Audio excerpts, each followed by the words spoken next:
c'est ça la vérité. Tata Nabisomoka donne naissance à un fils qui s'appelle Nkoussou, traduit par couche. Ça va pas Nkoussou. Ah oui, il a raison, son nom là. Pardon. Pardon, Tumba peut m'alembe. Maman Ketula avec Abraham ont eu 5 enfants. Papa, tu sais, pardon. Maman Ngate. Vous savez le pourquoi? Parce que bateau bakambaka mokili bazwaka plan ya ko vendre na planète Mars. Babanda déjà kotonga kuna hôtel en préfabriqué sur la planète Mars. Et si les bango banda ba ko vendre, bazaka club de 322 personnes.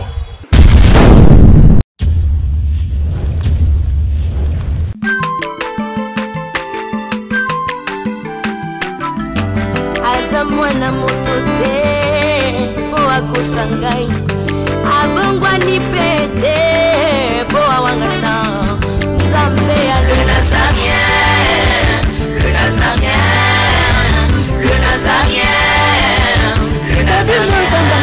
Bana kitoko koma mukundima atako babakola ke mafuta na musakolima lelo ya yobolingo bateli le Nazarien. Pamboli oyo mona na katempeni mama kandelobi kolebe mapapu masope mafuta tokokesitana longo na Nzambe oyo mabenga na makomi Jésus. Un grand plaisir pour nous de vous rencontrer en ces jours. Je dis déjà shalom.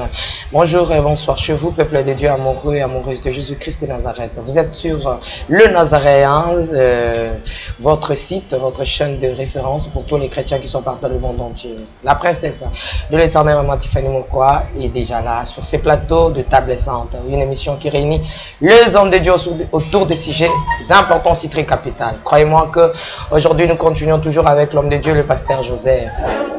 Donc, autrefois pasteur des églises de réveil, mais actuellement pasteur de l'église Kembangiste.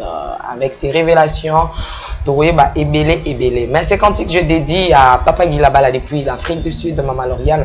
Que le Seigneur bénisse toute la famille là-bas, là aussi les enfants. Je pense directement à ma sœur chérie Nekab depuis les Issa. Pourquoi pas maman Betty Kokelea depuis les Issa. Maman Fouratabo et Papa Kaïs. Je vous aime beaucoup de l'amour de Christ.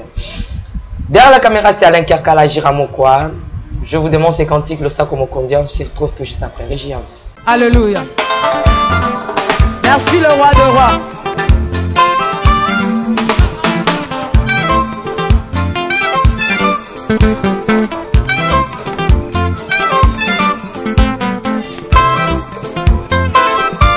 Alléluia.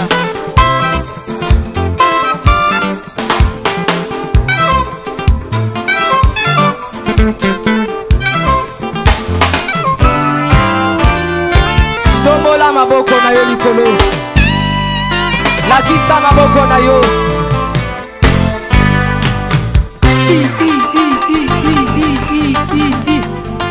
Sakat. Sakat. On y va. Ah. Salaboye, salaboye. Assis sur son trône. Salaboye. On y va. Assis sur son trône. Encore, encore, encore. Ah, ah, ah. Afandi na ngwende na ye. Yesu azaya kofanda. On y va. Assis sur son trône. Afandi, afandi, afandi, afandi. Assis sur son trône. Fandi saye, fandi saye, fandi saye. Nazo mono detika Yesu afandi. Afandi, afandi, afandi, afandi. Merci Jésus. Merci Jésus. Afandi, afandi. Salaboye. Salaboye. Salaboye. Gardez-la Yesu le sako. On y va. Gardez-la. Gardez-la. Gardez-la. Gardez-la. Gardez-la. Gardez-la. Kaka. Kaka. Yambalo ya daba ministre bakokata. Nazolo bakatela yelo sako. Katela ye losako. Katela. Katela. Katela. Nazo monote. Nazo monote. Nazo monote. Nazo monote. Salango boyo. Dosé. Tolobi à tout. Yoka. Merci. Tolobi boye. Yambaloyo. Adaba ministre wa kokata. Adaba généraux wa osala nini? Adaba ministre wa osala nini? Adaba président. On y va.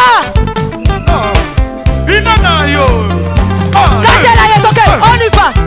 Ok, de retour sur ces plateaux, je pense que tout le monde a dansé, donc particulièrement Junior Joseph. Hein? Junior, tu as fait le sac comme Mokondi. Voilà.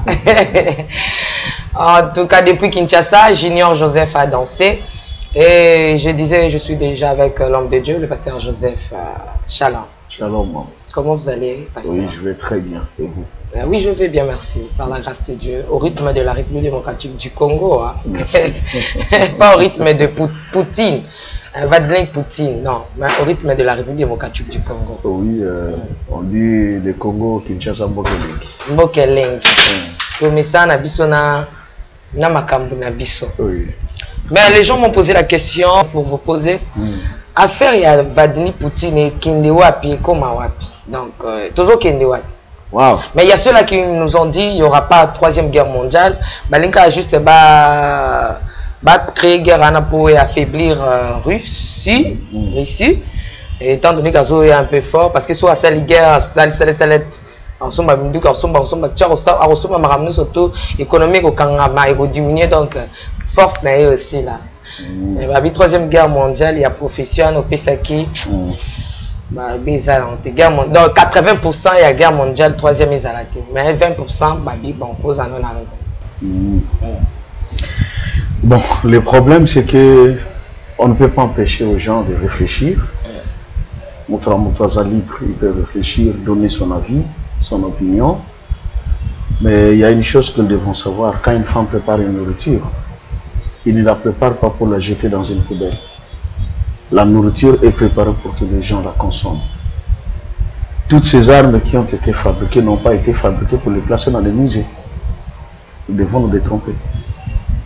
Elles ont été fabriquées pour un but. C'est qu'un jour le but sera accompli. Non, ils ont dit que Poutine n'a pas besoin de faire la guerre, mais plutôt de s'imposer. Donc, à Ravi Kaka, beaucoup aux États-Unis, à se faire respecter. C'est ce qui est d'ailleurs dans ses discours, c'est ce qu'il est en train de dire. Donc, je veux le respect. Dans l'équilibre, c'est ce que Poutine veut. Alors, pour faire peur à l'adversaire, il faut lui montrer j'ai des armes. Mais pour tirer, non, parce qu'il devait tirer. Déjà, il y a ça,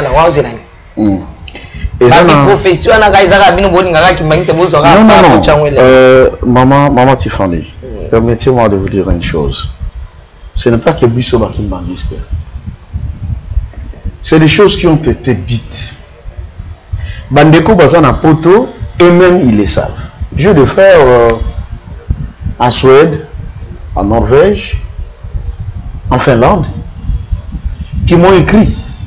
Même dans ma petite vidéo où ils ont préparé peuple Nabango que lorsque la troisième guerre mondiale va se déclencher, voilà les précautions à prendre.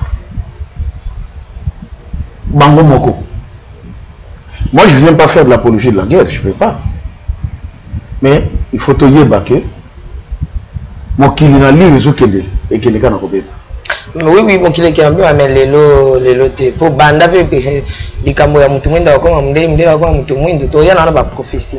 Mais qu'est-ce que vous conseillez aux peuples africains qui sont en dehors de l'Afrique? Parce que vous connaissez toutes les prophéties presque de Papa Simon Kimbangu données sur l'Afrique. Qu'est-ce que vous allez conseiller nos frères africains qui sont en dehors de l'Afrique? De rentrer ou bien de prendre déjà la route, ou bien de se préparer, ou bien de faire déjà leur descente en Afrique, bien sûr.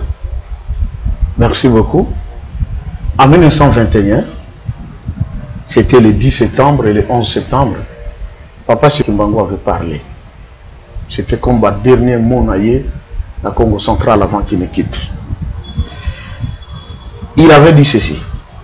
Plusieurs de vos enfants quitteront la terre de l'Afrique, se rendront dans le pays de Blancs, qu'ils vont considérer comme étant le paradis. Et beaucoup d'entre eux seront séduits par les biens matériels de l'homme blanc. Et par conséquent, plusieurs y mourront et ne reverront plus leurs parents. Mais ceux qui seront sages et intelligents iront là dans tous ces pays pour apprendre. Car le moment viendra où tous rentreront en Afrique. Et c'est quand ils seront de retour qu'ils viendront pour le développement de l'Afrique. Rentreront quand? Au même moment, Papa Simon Kimbangu avait prophétisé également sur le retour des Afro-Américains. Que vos frères, vos ancêtres, vos pères qui ont été vendus comme esclaves et qui sont allés, reviendront.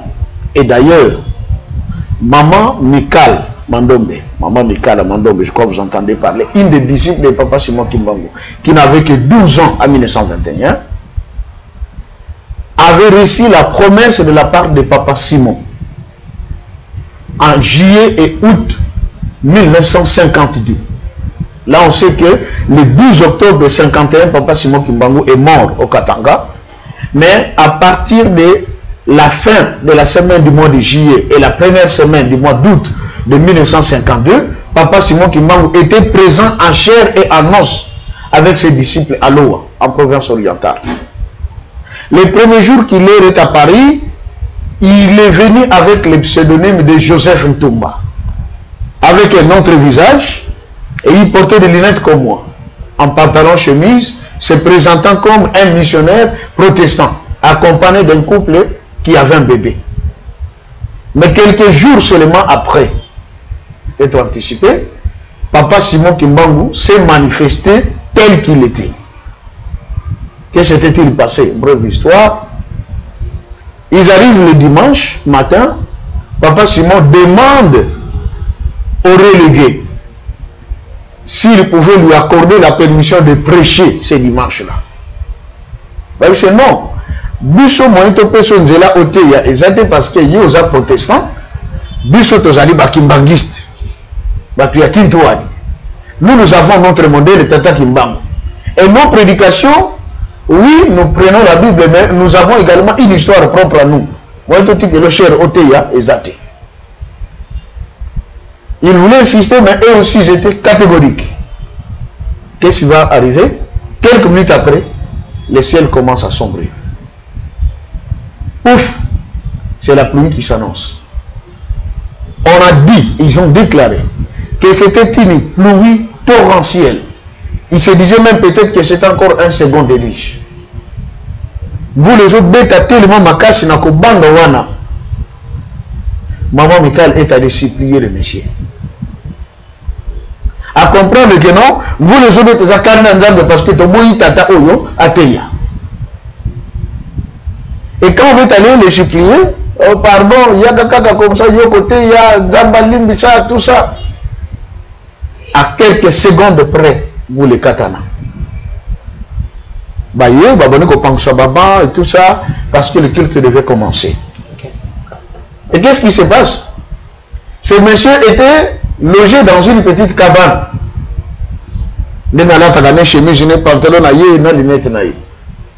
Mais sortant de la cabane pour aller à ce qu'on a place bâton l'église, parce que ben on a bâton dans le temple.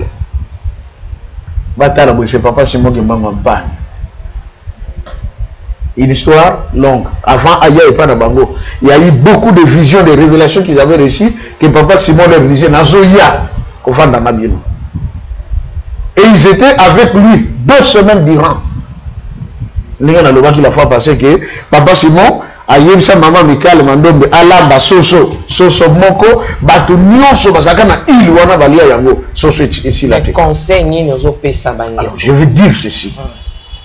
Ce jour-là, Papa Simon va dire à Maman Mikal, yo okokufa lelote. okoyamba 4e président ya mboka oyo akozala mwana moke yo moto consacré. De 2 okoyamba ba descendant na bino ba afro-américain tango bakokoma na processus ya kozonga libela na Afrique yo moto liboso koyamba bango. Chose faite. Azati lelo. Non, autant Kufa après avoir consacré le président Joseph Kabila. Et c'est lui qui a reçu les Afro-Américains. Et en Kamba, il y a toute une cité qui est construite qu'on appelle la cité de Nkendolo, réservée aux Afro-Américains. Kalaming ita bautiawa, dernier programme parce que bientôt la bazoya. Papa Simon qui a demandé au chef coutumier à Congo central bateka susu ba mabelete parce que ba koko na bango bateka makala bazoya bazara besoin mabele. Et dans le temple, les responsables qui tenaient la parole à Sengi à Lobi, papa toza presiko tozoya. Quand na biso nyum sote toza ba riche, ba pauvre pe bazali. Bato baza pe la classe moyenne bazali. Mais là nous voulons rentrer nous, nos enfants et nos vieillards et tous nos biens. Mais préoccupation toza nango ezali boye. Papa, est-ce que l'État congolais a coupé sa mission nationalité? 1. De 2, est-ce que beaucoup peut s'habiller sur ma belle? Papa tourne l'église. Dans 4 temples. Est-ce que tu peux ça, tu peux ça, ça? Quelque part en latin on dit vox populi, vox dei. La voix du peuple, c'est la voix de Dieu. C'est dans ce sens. Dieu demande parce qu'il veut seulement entendre quelle est la décision des autres. Papa, tu peux ça. Ne rejoins pas, maman. Les Noirs américains reviennent. Le programme est déjà établi. Maintenant, pour na bandeko na biso. C'est comme bandeko na biso. Jozo ke na bozo bango loba. Te nazo banga te nazo ke droit. Basala nini? Bandeko oyo ya biso. Bandeko oyo ya biso. Par rapport à prophétie. Papa Simon Kimbangu aloba déjà ke bako kende, bit bako kende ko neza pona ko yekola. Après bako ya ko zonga. Bazonga déjà. Lorsque nous sommes arrivés en 2014, les fidèles kimbanguistes de l'Europe, baye Nkamba, on a assisté à la cérémonie, il y a pose, il y a première pierre, il y a construction, il y a musée Papa Simon Kimbangu. C'était en date du 12 février. Fait, il y a naissance, il y a Papa Kisolokel. Papa Simon Kimbangu s'entretenant avec tous les fidèles qui étaient venus de l'Occident, à l'objet de Bango Boye. Bana Nangaï, na CP de Kola Boye. Bokende qui n'a poto, mingi bozu misala. Bansu se veut changer ma nationalité. Faut être parce que les alaki moyen et permettre bino bozo misala. Mais tori na pesi bino. Ndenge bozo songa boy. Oh, il a changé la nationalité à la nationalité congolaise. À ça en sorte à zongela déjà nationalité congolaise. Zongi sela bamindele o ya bango. Mais na pesi bino kaka 5 ans. Bobanda oya kozonga. Pantalon moko na poto, pantalon moko na Afrique. Chemise moko na poto, chemise moko na Afrique. Ça c'est comme de tous les kimbanguistes, oui.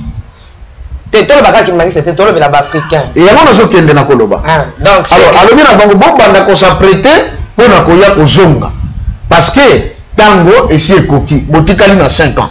Donc 2014, 5 ans on est allé jusqu'à quand? Pratiquement 2019. Parce qu'en 2020, et nous voici bien que banda. Et tout le monde 2020, Corona est bandit. Et aussi, il était précis. Dans 4 temple, papa Simon qui m'a gagné a péci l'ICC. À le biboy. Tata moko abotaki bana mibale. Bana batangi classe.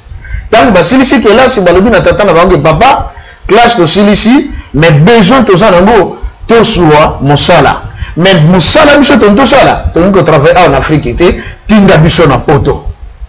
Okay. Leur papa a fait le mieux possible à tindi bana na poto bake pona ko yekola mosala. Ba komi pe na poto bake kozwa mosala dans une compagnie et pas ya mundele. Wana papa zo pe sa licence na temple. Habitangu bake popo zo mosala pa mundele. Mundele lobi na sepeli pona ko ya na bino. Tozo signer contrat po banda mosala. Mais contrat na ngana bino ezaboy. Ndenge bozo kota awa na ko banda ko futa na bino normalement. Mituka na nga eza nango ebele awa botambola na bino nango ndenge bolingi. Biloko kolia eza ebele lia na yo ndenge olingi. Bilamba kolata pe eza ebele lata ndenge olingi. Kasi ndenge boye maboko pamba mokolo contrat aussi la ngana bino bokozonga pe maboko pamba d'accord patron ba signer contrat. Les deux frères babandi musala tout allait bien, kolia bien, kolata bien, makamutu bien. Le petit frère va se rendre compte que non, contrat et le baka tokotaka maboko pamba jour to kobmape et ça maboko pamba. Est-ce qu'il faut attendre ce temps-là? Non. Aïe, grand frère, hein?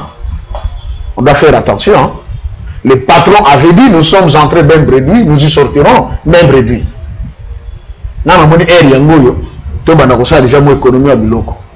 Grand frère, monsieur, le Tika, tous nous, Nicolas Nobelé, profitons d'abord de la vie. Le petit frère sage qu'il était, s'est dit non, Tori a yaya na mon éran angelate. A comme ça là, valise à Bilamba. Ndabo za kana ngubuna na poto alataka, mususu atinde pa ba parana mboka.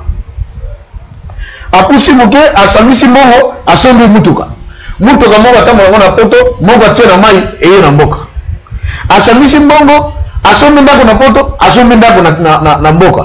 Asali ferme, asali ba supermarché, biloko tout bien. Contrat ici la kate ici. Baye pas patron. Patron dit non, mais le contrat est fini. Délai de Yoganaki est signé. Et Bandabima, le grand frère dit au patron, na moni voiture depuis Bachango Bash, Badaka la Itambla Kanangote. Est-ce que na poki na ngako zatena kenango? Patron répondre ye. Contrat et lobaka boko taki maboko pamba, boko bimape, maboko pamba. Patron, na moni bilamba no traîner nango, contrat et lobaka. Papa lobi, suka yana leki, bazu avion. Baye kozonga mboka bakoma na aéroport tata na mama baye koyamba bango mais mutu ka baye nango oyo leki asombaka yaya tala boyabi petit frère jibo ndiri yango zanga nango bonati abi wewe ko maji andeni abi kama période to zagi na kolia na komela ngana zagi jipi na tinda ki awa ça c'est bien bakoti na mutu kati na ndaka baboti bayambi bango bale bameli makambutu esili akona le koki papa le bon chauffeur est notique à bino nanda bakoti na mutu gar nanda banan ya petit frère bakoti yana leki balali papa ça voit maïl donc moi maman to wana tena maman miki wana moko lia nzoka papa tanga kinda ko kitoko boy or ndako ya petit frère bref maman Tiffany leki atomba leki sana ba faire na mboka tongo tani nde papa bandi ko isa grand frère ke biloko nyonso na la bisa ki yona eza ya bisote na mama na bino eza biloko ya leki na yo grand frère tuni leki na mais yo to maki kambi yaya ka tam to ku fera ki ko liena komela ngana zo tonga tam bref suka yaya ko maki mosali ya leki. Donc papa Simon qui manque ngani avait sonné de l'alerte que le temps est arrivé. Disposition. J'ai toujours dit une chose, maman Tiffany. Un prophète n'a jamais été bien compris par ses contemporains. C'est bien après qu'on se rende compte. Mais cet homme disait des choses vraies. Hein? Mais il disait la vérité, on ne prêtait pas attention. Mais il est trop tard. Et on a toujours dit, il faut éviter dans la vie que les conséquences vous éduquent. Et mon père me disait toujours, mon fils, je dis papa, il y a un seul verbe que j'ai interdit de conjuguer dans ta vie. Ça c'était, il me le répétait maintes reprises. Je disais, papa, c'est quel verbe? Il dit, c'est le verbe savoir au conditionnel passé. Et puis il m'a demandé, conjugue-moi ça. Je dis, si je savais, si tu savais, s'il savait. Il dit, non, ne va pas loin. Si je dis, si je savais. Ok, mon fils, garde ça dans ta tête. C'est resté à moi. Tout acte que moi je pose, si je savais. C'est comme ça que moi je marche. Ok, donc bandeko, biso, africain, banda komi lengele, congolais, congolaises, vous êtes banda, banda komi lengele, le colomo qu'on a les banda, le colomo on a kati, donc vous autres tindara déjà biloko, pour qu'amite to vendre na bino ana kinka, kino amoy, kino isa la couleur ya noir et blanc. Bangonde bakoya ko bongisango. Bangonde bakoya ko bongisango. Et monsieur le gars na boyebi, j'avais dit ceci. Biso tozo na kati ya mboka, tozo vendre na mboka, tozo kola na mboka. Nous on ne voit que des difficultés, nous on ne voit que des problèmes. Moko venant battre moko kaka, muto na muto sa parti naï. Amboko Bouneko Bobango de shooter. Mais Mbeko Abimaki Wana. Lui, il est allé apprendre. Maman Stéphanie. Vous avez des places où tout le monde a maison marécageuse là. Mbeko a gagné que la somme à tout le monde a gagné à côté de sa immeuble. Mais Bicho tout le monde a et c'est impossible à immeuble les côtés le matin. Mais lui, il sait que Bicho Auto Yekola. Ah, na femme qui na Hollande. Na Hollande, mais Hollande, ça m'a dit que tout le monde a gagné à maï. Technique de la Yekola. Il est capable de devenir riche. Il change les données. Mais c'est comme côté de Rosong, ça va identité wana. Oh bah soit il y a Mindele, il y a Américain, il y a non, chaque chose a son temps. Dans la revue peut-être que bande connaît ce bago songa pour musuta ma bago songa monika comme très bien zala. Pasteur Joseph Fontason Sakingai. Omoni, biso toujours sori da kapona kota ça parce que mabe ko ya. Papa qui sori la baba nyonso ko bandela na Paris. Na Paris. Na Paris. Mabe ko ya. C'est ça la vérité. Tata de mango le bague bamboka et bamindele ko tika le bamboka et ba pauvre. Il y a un document qui circule maintenant sur le net. Bakomi, hein, que Simon Kimbangu avait promis l'hégémonie de l'Afrique et qu'il va susciter des génies noirs et tout ça. C'est quand et comment ça va se faire. Bah, on a déjà ma question. Bah, comprendre qu'à lire Makambozo Kedel, Makambo Kimbangu Loba et Miguel Salem. Et il y a une prophétie de Papa Kimbangu de 17 août 1922 qui m'a été léguée par un papa qui travaillait à la Bako à l'époque. Mais jour dans le là extrait de la prophétie. Un monsieur m'appelle depuis les États-Unis d'Amérique, un pasteur. En tout cas, je ne sais pas. Nzamba Zanzambi. Comment combien de fois que nous avons document là, nous avons beaucoup de documents là et Zalaka jalousement gardé à un congrès américain. Quand vous rendez, prophétie de Simon Kimbangu, gardé jalousement à un congrès américain.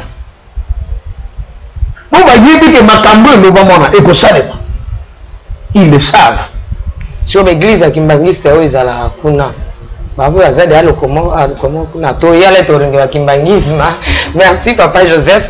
To beta masolo biska to skaki hein. To skaki papa Simon azana prison fois bima pour akenena ko kufa et puis de l'autre côté to skaki papa qui solo kele azoko sangisa bandi koloko ba papa na biso Lumumba, papa na biso Kasavubu, na fait tu ça qui une semaine pour que ba koma ba yé ko la lolenge ni ba kosenga indépendance parce que papa qui sont loqué Admali premier na Europe na ba tester au salema ki alors asenga ki makamuka ka oyo roi koma ki na papa Simon Kimbangu yango fo papa ya roi Junior Hassan. Oui, exactement. Ce que limbi sanga moké hein. Parce que question tout le monde ici. Moi, les Kamouké, carrément, c'est Mouké. Ok. On m'a envoyé un document. Je crois que je vais vous envoyer ça. Beaucoup de collègues, ça. Il y a des gens qui sont inspirés dans ce monde. Il y a des gens qui font des recherches. Dans le document Oyo, Bakomi, date, il y a début de la Première Guerre mondiale. C'était le 28 juillet 1914. Bato basala la numérologie, basali étude, il y a 28 plus 7 plus 19 plus 14 plus 68. Baye koza 2 plus 8 plus 7 plus 1, 9, 32. Bazui, début de la Deuxième Guerre mondiale, c'était le 9 janvier 1939. Au sein sous calcul et PCO, premier chiffre 68, deuxième chiffre 32. Il y a deuxième, premier chiffre 68, il y a deuxième 32. Baye Kotia, la guerre Russie-Ukraine. Et Bandi, le 24 février 2022. Bazou 24 plus 2 plus 20 plus 22, 68.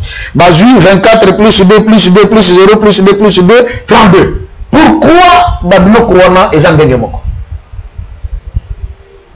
Et puis ça dit que la code 68-32. 68-32, ça dit quelque chose.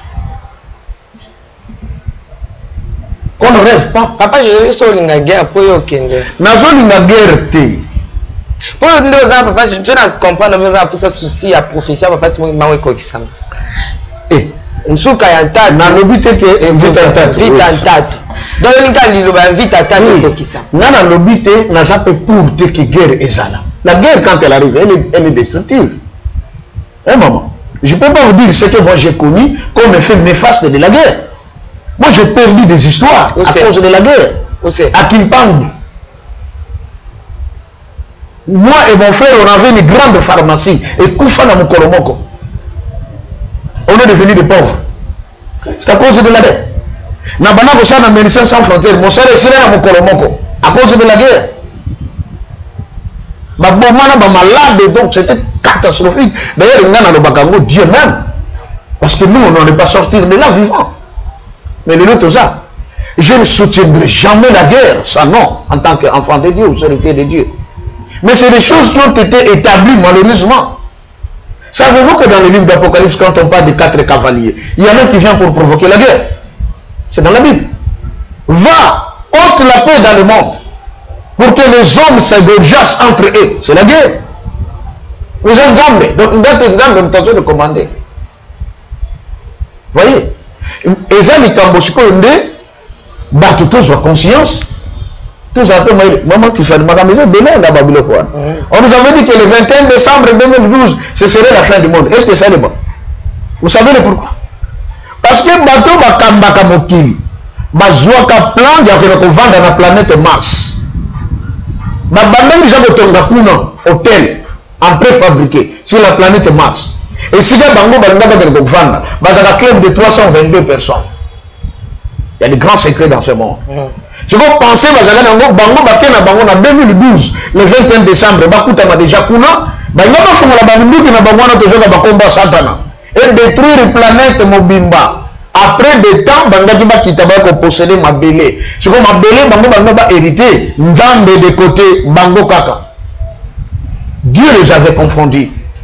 Avant que comme on a phase, la planète Mars est tombée de chaleur. Moi, je ne vais pas sur les athées. Bason de monsieur Batin de Gena Mozika.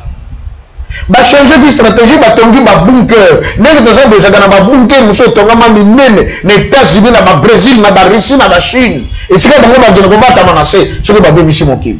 Faut tout la réveiller. Faut tout la réveiller, tout comprendre ce qui se passe. Nous sommes en provision de quoi? Bah, il dit que besoin de boulot commandé, Bango Basala. Bah, il va se protéger dans Bango. Et c'est le temps pour les chrétiens de beaucoup prier. Savez-vous que le nouvel ordre mondial, et je vois qu'il allume mon commentaire à la mise en place, mais Nzamba contraindre. Je le dis dans l'émission Boyebi. Le diable a son plan de mettre son gouvernement. Nzamba pas dans un plan, au même moment, il veut mettre son gouvernement. Si vous voulez le monde, il m'a gambari si très de paix. Corona, il va le choses. Et bon. Merci beaucoup, Tobeta Lisolo, la personne de Papa Simon. Merci beaucoup. Tolobaki Awa. Papa Simon Kimbango, bien Papa Lisolo. Papa Simon. Merci. Le 4 octobre 1951, Tata Simon Kimbango sort lui-même de la prison. La porte étant hermétiquement fermée. Tata Kimbango Abimi. Abina Gozonga Sukonate.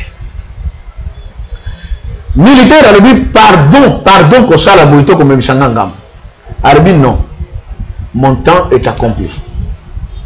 Narubaki, Koloye sur Salaka 30 ans de silence. Pardon. Naï Naouté Bossala 30 ans de prison pour la libération, pour la réhabilitation de l'homme noir. Azonga Nesikanaye ou Azalaka Yali Bosso. Et bah continuer de beaucoup de Kimbango le Kimbango zonga na katabi pas question na kozonga li susuti. Quelques instants après, il avait mal au ventre. On dit Nzambe, ah j'ai très mal au ventre. Très mal au ventre, dysenterie et bandille. Yamakasi. Banana. Papa Simon Kimbango. Bandille a dit ah comme malade bruit. Azonga na cellulité. Tout même l'hôpital azo besoin. C'est ainsi que Balongola qui est la prison Wanaya et si la Babini Kasombo, Bayene na hôpital il y a 5 lieux na Katanga, à Lubumbashi. Comme un hôpital, Babandi ko soigner Papa Simon Kimbango. Tant que vous soigner, mais si l'état est s'améliorer, l'état est s'empirer, ils vont s'aggraver. Alors, Sango, na ma sœur, Edoxy, je crois, et vous dites Edoxy, non comme ça. Bah, il y a ça là, sacrement du malade. Pour battre le babia, qui manque dans ce qu'il a joué, qu'il est béé, Kalamine Tatsokouf. Donc, il y a sacrement du malade. Tant que vous voyez, Tata Kimbango a tenu Bango Mutuna. Vous voyez pour le sacrement du malade, Parce que vous avez un calabin qui est en Likamote. Bino soki boza basali ya nzambe ya solo. Boye bisanga na kokufa mukolomi. Sangwa lobina ibo. Oh, kimbang. Mais makambo yozotu na woni zalakate. Mutu moko te na mokili ayeba ka jour na kokufa. Pe mutu moko te ayeba ke oyo akokufa jour te. Yozotu na makambo na ndengeni. Habité. Na moni boza na bino bosali ya nzambe ya solo te. Bozonga na biloko na bino. Boko changa ngo na nzoto te. Moi tembalbi na lobi bozonga. Ba yeba kiye.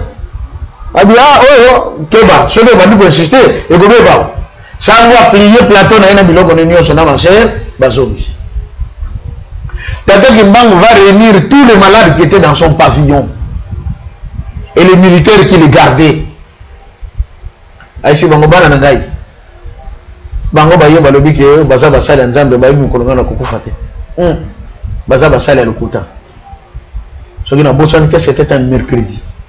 Abingai na kokufa vendredi oyo na 15h. Bo simbalika mona ibisi bino. Soki to komi vendredi na 15h nde na kokufa. Mais bango ba yebite, baza basali ya solo te. Abandi côté ya ba malade na baninga ba militaire o bazala ki wana pona ko garder et a recommander bango abi botia lo sambo eloko liboso na vie na bino. Bonde melankolo Yesu. Pe boluka mangomba oyo esengeli bapesa bino libatisi. Pamba te soki moto azwi libatisi te akokota na bokonzi ya tata nzambe te. Atei. Bakomi le jeudi, il exhorte encore. Le vendredi, Papa Kimbangu réunit encore tous les malades autour de lui. Et je vous informe, quand il était à l'hôpital à Kasombo, Papa Kimbangu na mbetute na mabele. Akotanda couverture na ye, atieba oreiller alali. Bakomi le vendredi 12 octobre 1951. Vers 12h, il réunit tout le monde. Avant de côté, il y a bango côté, il y a bango collection, bango makamandenge na bengue. Et d'ailleurs, je vous informe, parmi, entre guillemets, le miracle, quand vous t'attendez du mango à côté de la prison, il y a celui numéro 87, la prison, il y a Kassom. Il y avait un fou dans les Katanga, on surnommait Samson, qui était très fort. Bakena vous allez bon mana bachaye na même chez na papa Kimbangu pour abo Massimo Kimbangu. Mais tango tana beko kota bo fou peut donc dans tout son bon sens. Abike. A commencé Motei. Il était parmi les gens qui ont prêché la nouvelle de Tata Simon Kimbangu dans les Katanga. Et maintenant voilà ce 12 octobre vers 14h à Silisi Kopé Samatei Nyonso ba témoin bazalaki o ba yeko témoigner. Il y avait le sergent Sakwabango, un militaire qui était l'un des gardes, qui a gardé Tata Kimbangu, était là.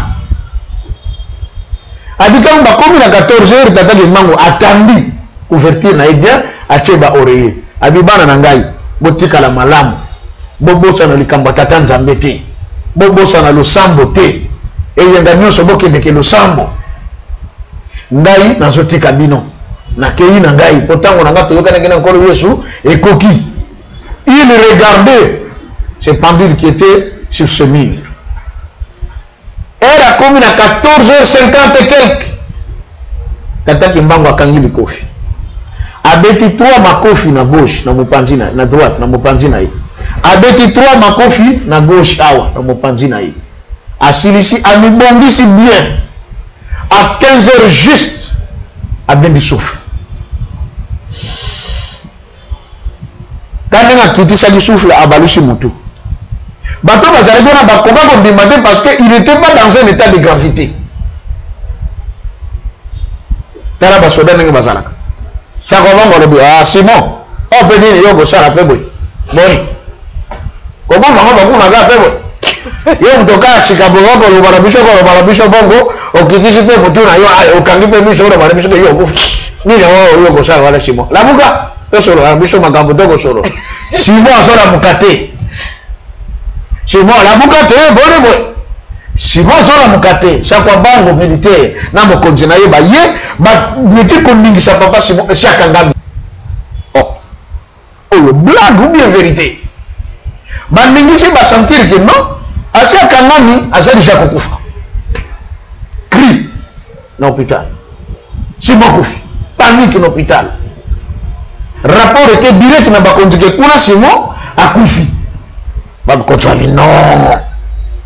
Tu peux ça pigeon battre poison. Après ça ordre na pigeon. Pigeon na gata ça na bima kenda. Sous pour nous se bébé ça sultan ya sango. Ah. Ali a gota kufate. To sali nyosa boko sala to bilisi na mai akufite. To beta ma ça se boy akufate. Ba poison ni to chate esimbite acide. Atiaka makolo pour nazo sovola. Akufite bongo sikomo. Laissez c'est la vie chef. C'est la vérité, c'est moi mort. Baloba, c'était la riée à l'hôpital. Quand la sopa de Babel. C'est moi mort. Baye de kokuta besoin de tata Simon Kimbangu ya ko kangama asia kufi lisu moko fungama moko kangama. Batante ba kanga lisu ezadia ko fungama eboyi. Babel je lui dis non.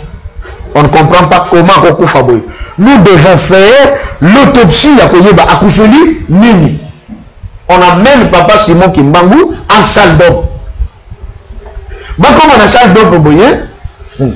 On oublie tant que ça la autopsie en médecine. On ouvre de là, tu n'as pas. Bah on bien sûr de l'autre tout yakati. Michoko. Bah toi bah le bambomé. Azara le michoko te. Tant bah fongola tata Kimbangu na salle d'homme. Maman, Tiffany, je ne blague pas. À l'intérieur de lui, pas un morceau d'intestin, pas d'estomac. Ma matin du colo batalabou, foie pésaté, ma rein est zaté, mon thème, ma poumon est zaté. Le médecin belge m'a qui m'a dans sa salle m'a dit, c'est un monstre. Je veux dire que vous avez et maintenant vous comptez quand la vidéo on a créé. Or, il y avait un plan de Belge, il fallait même les viscères de Tata Kimbangu qui sont en Belgique. Avec la nouvelle technologie, on allait reproduire quelqu'un. On ne sait pas aussi qu'est-ce qu'ils allaient en faire. Tata Kimbangu, lui, il semble que tout y a quatre boumou. Qui ne l'ont pas dans la tombe, mais tu peux jamais être dans le boumou. Oh, ma sundoli est dans la salle d'homme. Lui, il a dit, ah, ça, c'est pas un homme. Comment vous tombe bazala vivant dans le monde? C'est quoi du santé dans le salle? Bon, makila wana oya bandako bimisa. Et bon, non bimela wapi? Parce qu'il n'a pas d'intestin, il n'y a rien dans son ventre. Basondo la kanjota papa Simon sur le lit opératoire. C'est un Mukongo qui est allé demander. Est-ce qu'il y a possibilité zato zanjoto na ye comme si akufi? To mekadimwe ko bongisango to kundaye. L'autorité coloniale donne l'ordre. On va refermer le corps de Papa Simon. Et c'est le même jour qu'on va l'enterrer dans le cimetière des sapins. Sali cercueil, Basombi, Batchenjota Papa Simon, Batche Badra, Nandenga Zaykana Baboubou na yena liputa na ye, Batchena Samabele. Un Belge, Azuma Bele au bâtiment lagi ya tombe wana place Bakundi. Amemango ndambo na Belgique. Ye wana oyo descendance na ye ba deux sœurs religieuses ba yaki ko yebisa l'abbé Nkunga. Que non comment yo oza descendant de Kimbangu en tant que Mukongo obiso na été biso ko tunandako na biso toza na chambrette moko kuna mabele za kuna na mai yankamba. Soko mutu akufi to kocha de kuna to zelaka 3 jours. Soko tatana ko kufa te asepaka. Et photo tata Kimbangu za kana kata chambre na ya munene. Sauf que le troisième jour, Moutara Bimite, c'est que son temps est arrivé, alors que Kenako Kundaï. Et voilà, Papa Kimbangu est enterré. Quand il est enterré, le vendredi 12 octobre, Sangoye à Kinshasa, Kimbangu est mort, et tout ça, d'ailleurs, on vient de l'enterrer, son histoire, Abou Pia, Babé, je m'allume, voilà, en paix, maintenant nous pouvons vivre. Mouta Tungi Sagibiso, histoire naïe, et Sili à Kenaïe. Maman Tiffany, à lequel le régiment Awa Yabombe, ma belge, va s'organiser, va lui dire, ce dimanche, on a une grande fête. On doit manger, boire parce que l'homme qui nous tourmentait est parti. Ba bongi si fête. Ba koti na salle, ba bandi kolia. Na kata katanga, un militaire belge est sorti du camp. que nous avons croisement d'Angela, na un autre militaire congolais. Azali officier supérieur, ma simbi Bible on est dit mbanga banako salela. Et je vous informe que Bible est dit mbanga banako tela bato et vous avez le colo. Et qui t'en a assez. Ils ont un camp. Et ils ont un camp. Bible. Bible mususu ekoyaka na mbanza ngungu. Ezali comme ça là, bien doré, n'a écrit en or. Cette Bible là, bientôt, va se faire que nous avons ici. Grande cérémonie, nous avons salé. Et où t'as les colos, et qui t'a. Tant que Bible, on est qui t'a n'a épée. Makabeza, Congo central, le bon mon akawana. Et t'as dit que sa Bible venait du ciel. Maintenant, Ben Jonathan, quel militaire on a dit, toi, où est-ce que tu as pris cette Bible? Ça, c'est la Bible de Kimbango. Soda on a répondu, c'est ma Bible. Ah mais non, c'est pour Kimbango. Ah dit non, c'est ma Bible. Discussion entre Belges, le militaire, là, ce jeune militaire congolais, entre guillemets, qui détient la Bible de Kimbango.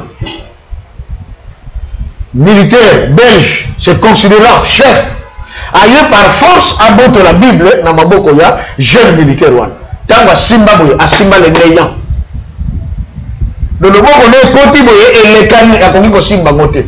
Le fait seulement le boko traversa qui Bible wana sur le champ, le belge se vit dans le boko na à droite 10 doigts. 5 doigts, il y a mon délai, 5 doigts, il y a mon tomouine. Belge a bani bang. Bango na bakonza quelque chose vient de se produire, qui va vous ressusciter. Comment ça dit? Na koutane na ye, il est en terrain militaire. Il tient sa Bible. Nanga na singa Bible nena moto la tana nena komishinga. Panique na katanga. Na panique wana, le numéro 1 ordonne na basa la fouille ya bakam nyos ya ba militaire pour retrouver Kimbangu et sa Bible. Ba fouiller bakam nyos, on n'a pas retrouvé Kimbangu. Et si tu as un militaire, bakutanaka. Nantata Kimbangu, Paul Bakobota la Bible, balabala wana lelo et portaka kombo na l'avenir Simon Kimbangu. Okataka. Yango ba pesa kombo wana. Le même dimanche là, du 14 octobre 1951, kuna militaire a moni Kimbangu na Bible na yeme, en tenue militaire. Awa na Kinshasa d'hôtel original pendant que bazo lia, bazo mela, bazo sepela, basutuka na sare bo Simon Kimbangu est à Paris. Obi tanga bima repas etikala eza lokola sketch moko bandeko moko bakini basala oyo basekisaka bato ntango corona ebimisika eti moko atali kuna baninga bazolia fufu ebele bapoisson tout ça biso tokolia ndenge nini soki toposani bakoboya tala longola elamba banda kokosola loba kaka oza na corona nga na kokrie kebaza na corona yango esalema na hotel régime Kimbangu apparaît babelge babosana barepas bawelela l'escalier. L'histoire nous apprend que les gens ont beaucoup de makolo. On a oué l'escalier. Kimbangu est à Paris. Mais surtout le Kimbangu a Koufa. Alors que Kimbangu a c'est quoi? Et il nous a laissé son corps. Les gens ont tina, maman. Et elle a tina. Le Christ avait dit, là où seront les cadavres, ça sembleront les vautours. Et si vous avez beaucoup de les catholiques avaient un monsieur qui s'appelait Padre Pio, si vous avez entendu parler. C'est un prêtre italien. Très puissant en acte. Il paraît ça là, un miracle belé. Quand on va coucher, on va conserver. Il faut se rendre compte que quelque temps après, son corps ne se décomposait pas, mais il tout et débat comme un noir.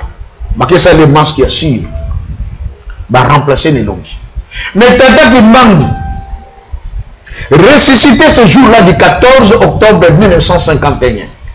Le noir qui était dans la salle, le noir, invité, na fête ou na belge à l'époque, maman, faut que na Congo tu ba histoire. Est-ce que tu y que ba congolais tu ba na côté na gombete?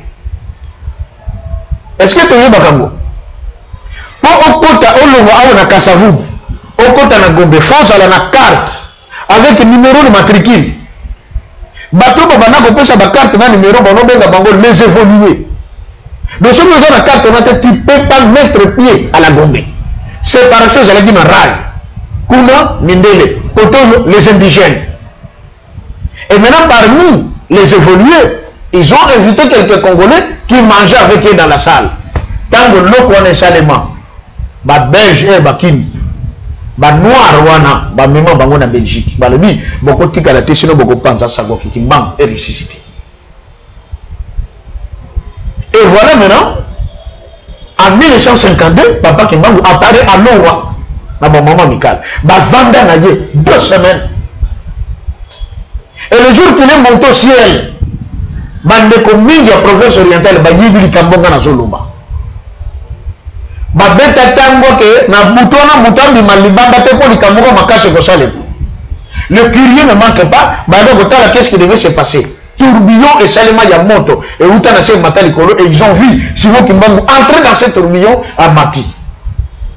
Et donc, ceux qui comprennent, madame, papa Joseph, oui. Papa vite peut-être na raison, hein, parce que makamu mingi ya komata ya kokufela ya fene na est ya papa vite abaka zer parce que soka zara ki mkongo ndenge yo lobaki abota mamni donc c'est que papa vite a komi ko kende na moi kozwa raison parce que tout o eza makasi à sala on la est. Non, maman, tout le bateau que tout eza makasi. Mais qu'est-ce qu'il a fait à Kamba? En Kamba. Simon Kimbangu. Voilà, quand tu côté un miracle. Tu as la miracle, tu as la de lui quoi. Oui. Au Italinetti, Koufanaï. Oui. Oui. Passons l'autopsie. Est. Oui. Zui Nini, Nzotonaï. Est. Ok.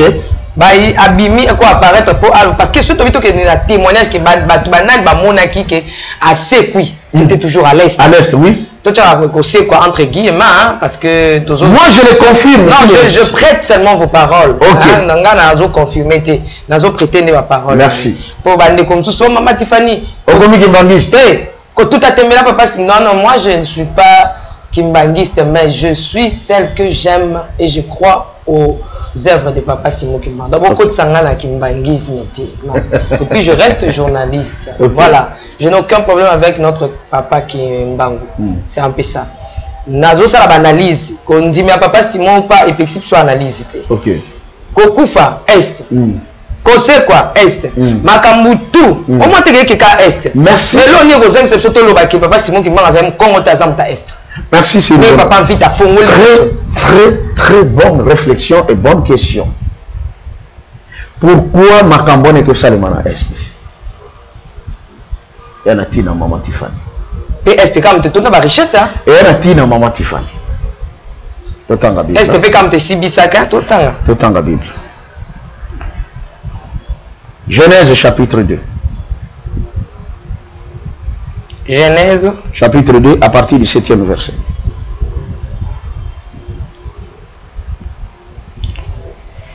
L'Éternel Dieu forma l'homme de la poussière de la terre. Il souffla dans ses narines un souffle de vie. Et l'homme devint un être vivant. Puis l'Éternel Dieu planta un jardin en Éden du côté de l'Orient. Dans les autres traductions, on a bien dit à l'est de l'Éden. Et il mit l'homme qu'il avait formé. L'Éternel Dieu fit pousser du sol des arbres de toute espèce, agréables à voir et bons à manger. Et l'arbre de la vie au milieu du jardin, et l'arbre de la connaissance du bien et du mal. Un fleuve sortait d'Éden pour arroser les jardins. Et de là, donc à partir du jardin, il s'est divisé en 4 bras. Le nom du premier est Pichon, c'est celui qui entoure tout le pays de Havila, où se trouve l'or. L'or de ce pays est pur. On y trouve aussi le bdellium et la pierre d'onyx. Le nom du second fleuve est Guion. C'est celui qui entoure tout le pays de Couche. Le nom du troisième est Hidekel. C'est celui qui coule à l'orient de la Syrie. Le 4e fleuve, c'est l'Euphrate. L'Éternel Dieu prit l'homme et le plaça dans le jardin d'Éden pour les cultiver et pour les garder. Verset 15. Ézéchiel chapitre 47. Ézéchiel 47. Nous allons commencer au premier verset. 47. Oui. Si vous avez trouvé, on va y aller. Ézéchiel 47, verset 1er. Il me ramena vers la porte de la maison. Et voici de l'eau sortait sous le seuil de la maison à l'Orient, à l'est. Car la face de la maison était à l'est, à l'Orient. L'eau descendait sous le côté droit de la maison. Sous le côté droit de la maison. Au midi de l'autel, donc au sud. Il me conduisit par le chemin de la porte septentrionale, c'est-à-dire au nord, et il me fit faire le tour par dehors jusqu'à l'extérieur de la porte orientale. Et voici l'eau coulait du côté droit. Lorsque l'homme s'avança vers l'Orient, il avait dans sa main un cordeau et il mesura 1000 coudées. Il me fit traverser l'eau et j'avais de l'eau jusqu'aux chevilles. Il mesura encore 1000 coudées et me fit traverser l'eau et j'avais de l'eau jusqu'aux genoux. Il mesura encore 1000 coudées et il me fit traverser et j'avais de l'eau jusqu'aux reins. Il mesura encore 1000 coudées et c'était un torrent que je ne pouvais traverser car l'eau était si profonde qu'il fallait y nager. C'était un torrent qu'on ne pouvait traverser. Il me dit, as-tu vu, fils de l'homme? Et il me ramena au bord du torrent. Quand il m'y ramenait, voici, il y avait sur le bord du torrent beaucoup d'arbres de chaque côté, beaucoup d'arbres de chaque côté. Ça forme une grande forêt. Il me dit, cette eau coulera vers le district oriental, descendra dans la plaine et entrera dans la mer. Lorsqu'elle se sera jetée dans la mer, les eaux de la mer deviendront saines. Tout être vivant qui se met vivra partout où le torrent coulera et il y aura une grande quantité de poissons car là où cette eau arrivera, les eaux deviendront saines et tout vivra partout où parviendra le torrent. Secret. Il y a des lignes dans la Bible. Aïe, aïe, aïe. Maman, tu fais tout le monde là quoi. Tu as tout le monde, tu as la vérité. Malgré que tu as posé des questions. Non. Vous avez le plein droit de poser des questions parce que vous, en tant que journaliste, vous allez se mettre à la place de ceux qui se posent des questions. Ok. Nzambe a sali Moutou. Il dit, à Genèse 1er 28, faisons l'homme à notre image et selon notre ressemblance. Donc, Ndenge, tu le bas qui la fois passé, Elohim, à se diviser comme Elohim, Eli Moutou, Ndenge, Elohim, Bazali. L'homme n'est pas le reflet de l'ange, mais l'homme est réellement le reflet de Dieu. Il a été créé à l'image et à la ressemblance de Dieu. Mais la Bible ajoute que Nzambe tango akeli mutu asilisi. Alors, yemoko Nzambe aloni jardin na este ya Eden. Bitumé na lona di jardin, alingi azwa mutu akende ko tianye na kati ya jardin pour vivre dans les délices. Parce que dans ce jardin, il y avait tout. Et je vous informe que dès le départ, Adam et Ève étaient des végétariens. Il n'y a pas mention de manger des poissons ou des animaux. C'était des végétariens. Et nous avons dit jardin à l'Oniango, na est il y a Eden. Bible nous dit, abimisi source. Source on a objectif dans vos alakimini et bandako arroser jardin. Maintenant source on attend le maï dans vos bimi et bandiko couler. C'était eboti 4 bras. Le premier bras s'appelle le pichon. C'est celui qui entoure tout le pays de Avila. Makamura le bango na ba nini mususu bandeko bakozana chance vola na biso siko ba fongola mateu ba comprendre. Je l'ai dit et j'ai démontré que la République démocratique du Congo est dans la Bible et que Adam a été créé au Congo et que Ève et Adam vivaient ici au Congo. Tant Nzamba Keli a silisi a sali jardin na est il y a Eden. L'Eden c'est l'Afrique dans son ensemble. Mais la terre de prédilection de Dieu, c'est cette région de l'Afrique centrale. Père Lobi, tant que Sali Moutoumena a sali jardin, a bimi si source. Moi, je m'ai dit que et m'a arrosé ma nzete et kaoutate pour que l'homme ait toujours de la nourriture. Et surtout, on a tenzamba salango fleuve. Et bon, la moi, c'est mon bas plage, c'est là qu'on vend à Kenya. Il y a que là. Et maintenant, cette rivière, ils allaient contourer tous les pays de Avila. Qui est Avila?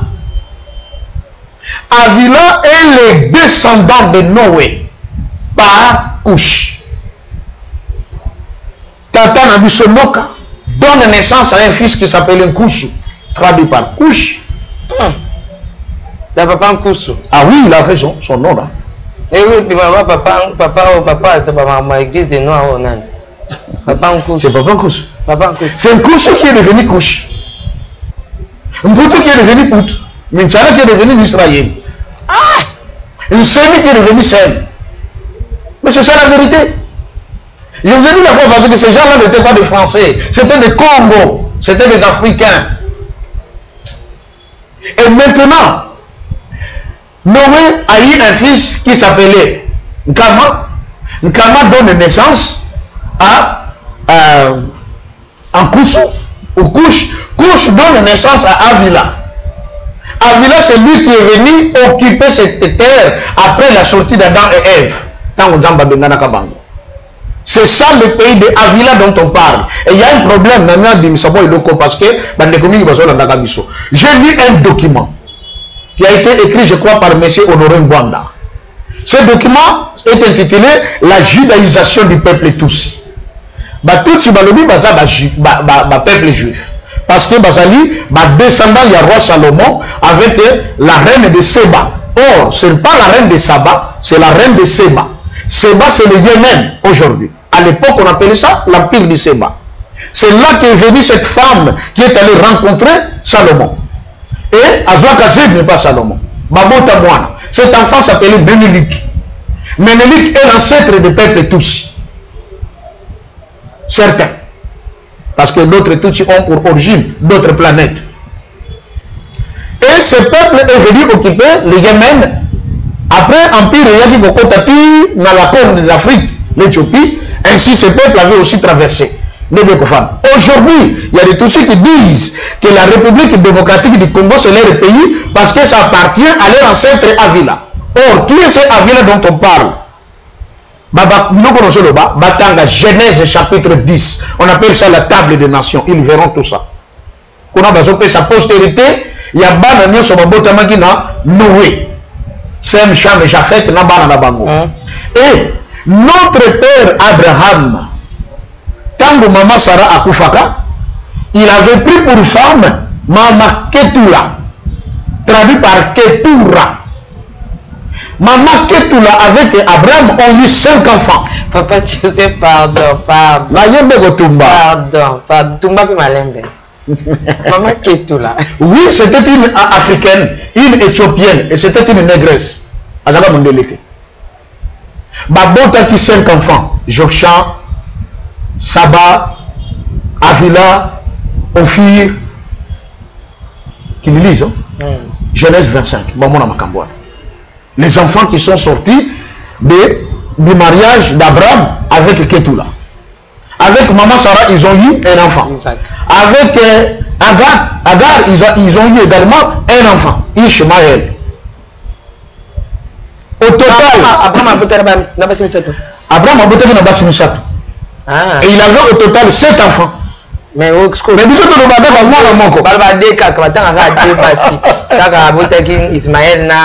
ah mais parce qu'on lit mal la Bible, on ne comprend pas aussi les Écritures. Dans 5 Abraham a eu 7 enfants au total. Et avant, pasteur. C'est dans la Bible. Beaucoup. Il condamne la Bible hapa. Comme on dit. Abraham a eu 7 enfants avec 3 femmes. Maman Sarah, maman Agar et maman Ketula. Maman Agar. Oui. Maman Ketula. Oui. Agar on a qui na mundele. Abraham aussi fille noire, il était maman Agar on une égyptienne. Égyptienne. Oui, c'était une servante m'appelle Chaguier. Quand maman Sarah comme maman sur Pharaon. Agar ce qu'on a qui africain comme les années. Bon on va combattre maman Ngat. Maman Ngat, on va monter. Maman Ngat. Non, on va comment monter. Pasteur. Donc comment fait ça? Non, les gens qu'on banque le prophète. Pasteur. Quand j'étais dans le vin, on savait que j'étais le prophète Joseph. C'est comme ça qu'on m'appelle. C'est ça le ministère d'ailleurs. Maman Ngate. Oui. Maman Sala. Ce n'était pas Sarah, c'est Maman Sala. Oui, que va pouvez. Il y aura sur la vidéo pour l'imbissara téléspectateur. Parce que c'est un pasteur Joseph. Comment vous l'imbissara? Nous n'avons pas sauté. Maman, nous avons bien. Notre frère Alain Foka, franco-camerounais, journaliste à la RFI de France 24. À cette émission, Sarah Babengi, Archives d'Afrique. Vous savez qu'est-ce qu'il dit au départ? Nul n'a le droit d'effacer la page de l'histoire d'un peuple. Car un peuple sans histoire est un monde sans âme.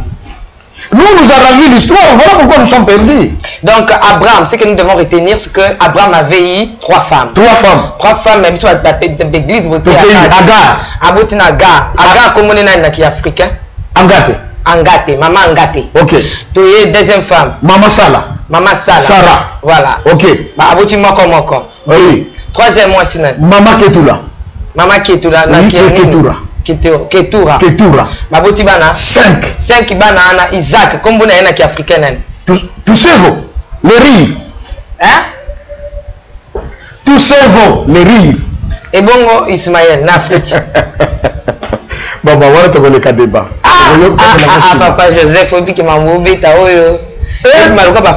Non, vous savez, il y a un de nos frères, un compatriote qui a écrit un livre en Europe, La langue originelle de Dieu, le Kikongo. Il est en train de défendre ce livre. Va retrouver les racines du départ de la civilisation du monde en Kikongo. C'est la langue du départ, maman, que personne ne vous trompe. Quand on a dit que les hommes avaient la même parole, le même mot, le même langage, à l'époque, les gens parlaient de Kikongo. Je vous ai montré ici dans la Bible, on a écrit même Tepele au Parisien. C'est Kikongo. La Bible a été traduite. Mais oui que ba Congo est ma bien botombo qui mais parce que j'ai découvert. Non, parce que biso to yebi ke balu pa pe na ngam na ba on de bayuda. Mais les Chilomba c'est des Kikongo un peu déformés. J'ai mes voisins qui sont de Lubabazo comme on attend sur la garçon ça m'a volé bobo. Devant pasteur José Moutoro Baga mais il te faut il y a yo ka mutu. J'entends. Neti cas vous ne comme chi. Oui, mais le cas c'est le chi. Quand on dit Chibindi, c'est Kibindi. Quand on dit Chiluangu, c'est Kiluangu. En Kikongo, c'est Kiluangu. En Chilou, on dit Chiluangu. C'est ça la vérité. Le Chiluba, c'est du Kikongo. Chiluba, Kikongo. Oui, c'est du Kikongo. C'est une langue Congo. Quand ils disent que ce sont des Gédés, oui, ils n'ont pas tort. Bangala, quand il va Bangala, il y a eu un mélange parce qu'il y a eu un autre peuple venu de l'Égypte. Certains Bangala, les gens à Mongo, donc en partie, c'est des Congo. Il faut te dire l'histoire en beaucoup bien, maman Tiffany. Moni. Et tes zombies, ce qu'on a maman dans les Cambouais, le temps de Genèse, le temps de Ézéchiel. Tout le monde n'est pas Simon qui m'a envoyé scène Mahmoud. Mais il y a expliqué à partir de chapitre. Voilà. Je le dis et je le répète. Sans honte. Sans honte, sans peur. Il s'est divisé pour se faire qui sont lequel dans le Ngana d'Andienda. Les Kimbangistes ont même une photo pour les 3 personnes qui connaissaient dans Chalamout. Ils ont démontré ça.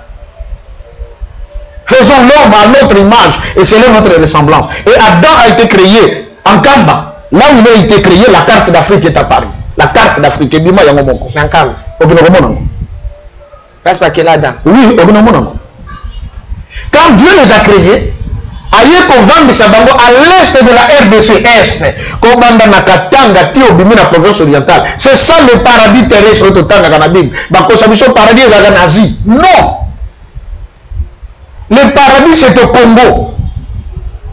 On dit bien, un fleuve sortait de l'Éden pour arroser le jardin d'Éden, le paradis terrestre.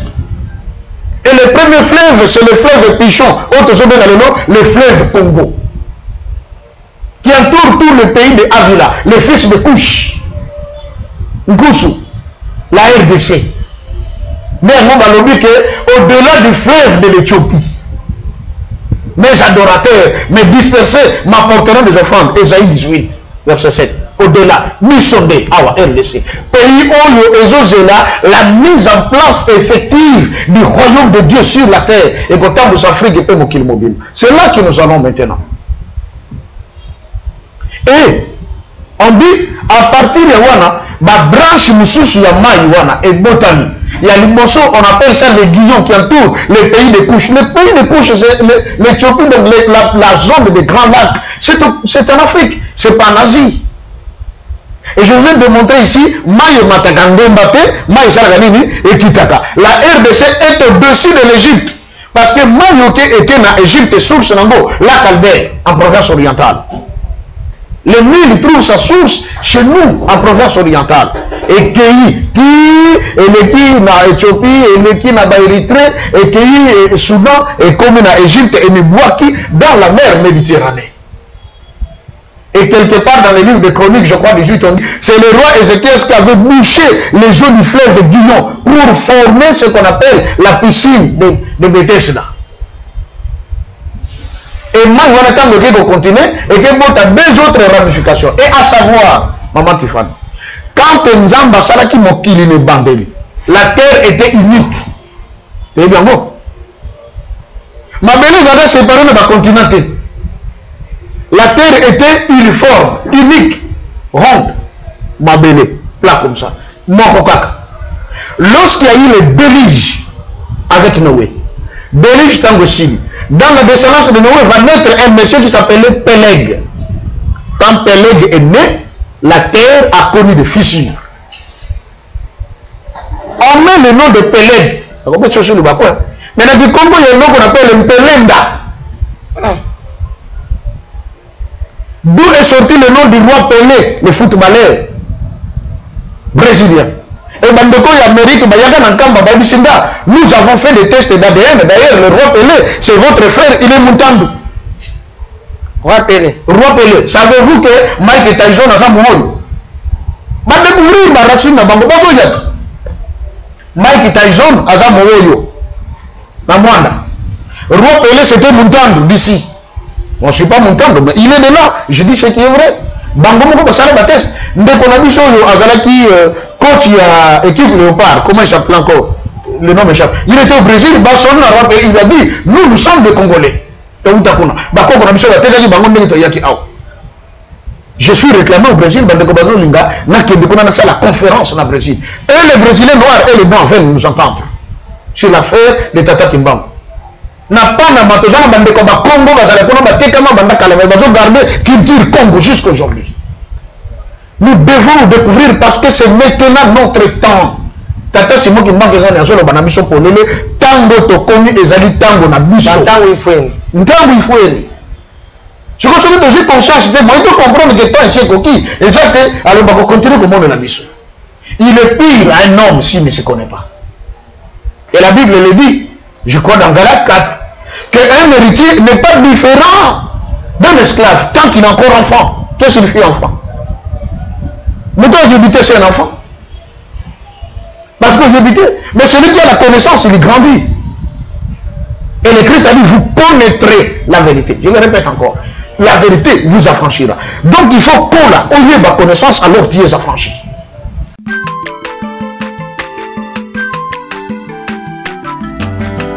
Mwana motote boa kosangai abongwa ni pete boa wangata Nzambe ya le Nazarien, le Nazarien, le Nazarien, le Nazarien. Bana kitoko koma mukondima atako babakola ke mafuta na musakolima lelo ya yobolingo bateli le Nazarien. Pamboli oyo mona na katempeni mama kandelobi kolebe mapapu masope mafuta tokokesika na longo na Nzambe oyo babenga na makomi